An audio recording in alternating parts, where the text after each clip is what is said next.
मज़ेदार किस्म के तवा कबाब तैयार होने लगे हैं जनाब। यहाँ पे मैंने ली हैं कुटी हुई लाल मिर्चें 2 टीस्पून, और मैंने लाल मिर्च ली हैं 2 टीस्पून।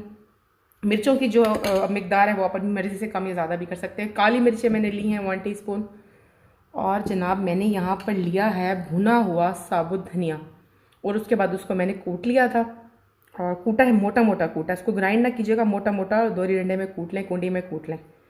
2 टीस्पून। और साथ साथ ज़ीरा है वो भी भून लिया था तवे के ऊपर या नॉन स्टिक के अंदर, तो ये भी जो है 2 टीस्पून है, ये भी इसके अंदर जाएगा। इससे बहुत ज़बरदस्त जायका आता है। लौंग जो है ये भी भुनी हुई है, 2 से 3 लौंग जो है वो भून कर और कूट लिए हैं। इसके बाद अजवाइन जा रही है 1 टीस्पून।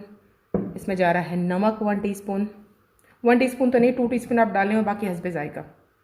इसके अंदर जा रहा है लहसुन का पेस्ट आधा खाने का चम्मच, अदरक का पेस्ट आधा खाने का चम्मच, ये मैंने पेस्ट बना के रखे हुए हैं। फिर मैं प्याज डाल रही हूँ बारीक कटी हुई या कुटी हुई, 2 मीडियम साइज़ के मैंने प्याज लिए थे। और हरी मिर्चें जो हैं ये भी 3 से 4 हरी मिर्चें। सारे जो है मिक्सचर को अच्छे से करेंगे मिक्स।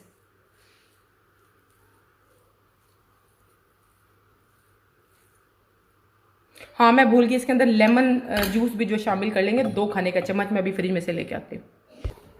तो जनाब मैंने इसके अंदर 2 खाने का चम्मच लेमन जूस भी शामिल कर दिया। वो बर्तन क्योंकि छोटा बड़ा था तो उससे मैंने निकाल के तो इधर डाल दिया है। और अब हम करेंगे देसी तरीके से अपनी मिक्सिंग। तो दही जो है ना वो ज़्यादा नहीं डालनी, सिर्फ 2 खाने के चम्मच डालनी, वरना कबाब टूट जाएंगे।